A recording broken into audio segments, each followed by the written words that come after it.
A, B, C, D, E, F, G, H, I, J, K, L, M, N, O, P, Q, R, S, T, U, V, W, X, Y, Z.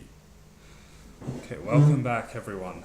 Sorry it's been a few months. I've had a really busy summer. As I said in my last video, when I originally started these videos, I intended to give you an update every time a big major event happened, and I planned to do a video for you when I had my expander removed.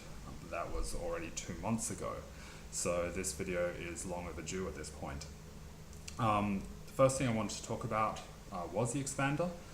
So I had it out about 2 months ago. Here it is here. I got them to save it for me so that I could show it to you. So I'm just going to take it out of the packet and then I'm going to throw it in the bin. But just so you can see a little bit more closely, this is the actual expander that was in my mouth. You can see here there are some hooks.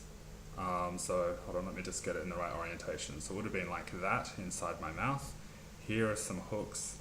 They would have been glued onto my teeth here, my eye teeth, here and here. And these rings at the back would have gone onto my back molars. And you can see here there is like a nut that was used to expand it when I turned it. And you can see as the nut would have turned, there's different dots on it, so you can tell which orientation it's in and how far you've turned it. It doesn't turn anymore because once there was enough expansion, the orthodontist put this bit of glue here to hold it into place. So that's what it looked like. It's pretty horrible. I'm going to throw it in the bin now, and it's done with. So just to talk more about what happened with the expander, towards the end I was getting some issues inside my mouth. So not only was it affecting my speech and it was affecting what I could eat, I was also getting some medical issues. So my tongue was sort of getting these white spots all over it, and I was feeling quite dry, and I'm not sure that I didn't have some kind of fungal infection developing. So that was pretty gross. And so to combat that, I just got some antifungal drops, and I was just putting those on the back of my tongue. But I think the main thing that helped was just getting the expander out. And as soon as I got it out, the difference was noticeable immediately. Just things that you take for granted, like being able to swallow your own saliva. That's really helpful. It helps keep your whole sort of ecosystem in your mouth sort of moist and would kill off any bacteria that's sort of developing. So that made a really big difference. Okay, so I don't have the expander anymore. You can see my teeth now. That power chain in the middle, it's really moved those front teeth together. So I'll give you a good look at my smile now.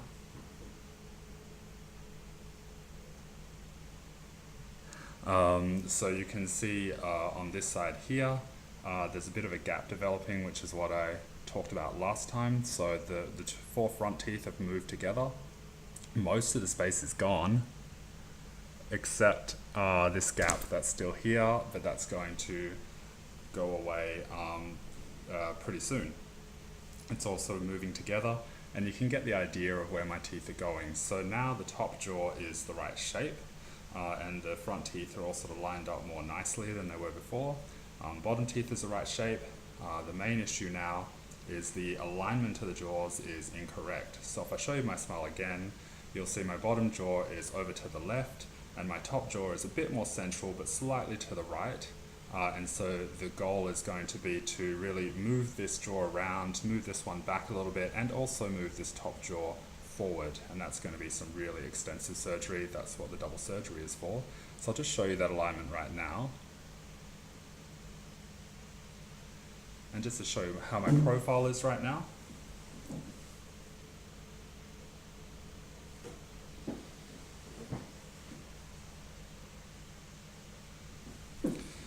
So you can see how it's affecting the shape of my face for the time being. Because my jaw is over this way, I've got quite a bit of sort of space, if you like, around here that's causing my skin to sort of be quite loose around here, so hopefully after the jaw has sort of been rearranged, the skin is going to sit a lot more smoothly and I'll have a more symmetrical looking face. The surgeon explained it to me as thinking of your bones like tent poles and your skin as the canvas of the tent. It seems pretty intuitive to me that that's what's going on, but if that kind of metaphor helps you, that's how the surgeon explained it to me. The only other thing that I just wanted to mention before I wrap up this update is maybe just to give a little bit of historical background to show, to explain why I think I've got the problems that I have. So it's possible that a good part of my jaw alignment issues are genetic, but I did have a sort of traumatic event that occurred to me when I was young that may also explain some of the asymmetries in my face.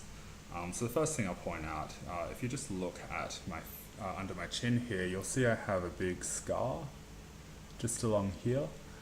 Generally, it's not too noticeable, particularly if my facial hair is quite long, or if I'm really cleanly shaven, because it sort of sits right along the jawbone there. That's a scar that I've had since I was 2 years old.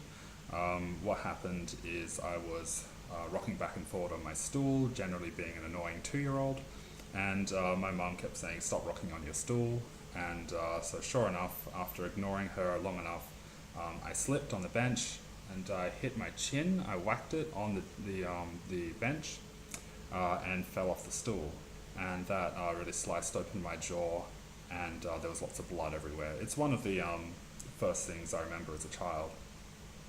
But presumably when that happened, that caused a really sort of significant jolt to my jaw. And that may have impacted the way my jaw grew, and also sort of the amount that my upper jaw was able to expand in comparison to my lower jaw as I was developing. So that's my best guess as to why my jaws are so misaligned and why I have such an asymmetric face. You'd think, just following the course of nature, that wouldn't occur. One of the curious things though, if that is the solution, if that is sort of one of the main events that triggered the issues, is that if I hit my jaw on this side, I would have expected it to sort of be pushed that way, but it could be that when it got hit this way, that sort of caused it to grow back. I'm not a medical professional, so I don't really know how this stuff works, but that would be my best guess. What's happening from here on in? So I've just had my wire changed this morning. It's a bit heavier. Before I didn't have the back teeth with brackets on them, now they're on there.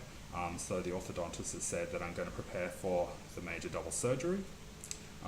The first step for that is going to be getting a Sure Smile scan, which is a patented technology that's going to scan my jaws as they sit right now, and it's going to get a robot to manipulate the wires into a particular shape to ensure that my smile is sort of perfect at the other end, I guess. That is going to happen in about a month. And he said after that happens, usually I'd be ready for surgery in about 3 months. Right now it's the 1st of March, which means that I could be ready by about July. Depending on how timing goes, I could be having my surgery in the middle of the year. But because I'm on an academic timetable and I'm down under in Australia, my main break happens in our summer, which is November through to February. So if the timing doesn't work out quite right for our winter break in July, then I'll have to wait until November before I can get the major surgery. But I'll be doing lots of videos sort of ramping up to that experience, and you'll see a lot of, hopefully a montage of videos showing how I recover from that particular experience.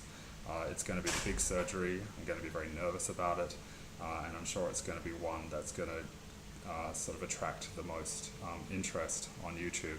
So look out for that to come. I couldn't imagine my next update is going to be probably much before I'm starting to ramp into that surgery, but I might do one in the middle of the year just to let you know how timing is going. Hopefully, once again, this has been informative. If you've got any questions about my experience, I'm happy to answer them. Just leave them in the comments, or if you can email me directly, you can do that. But thanks for watching. I'll see you next time.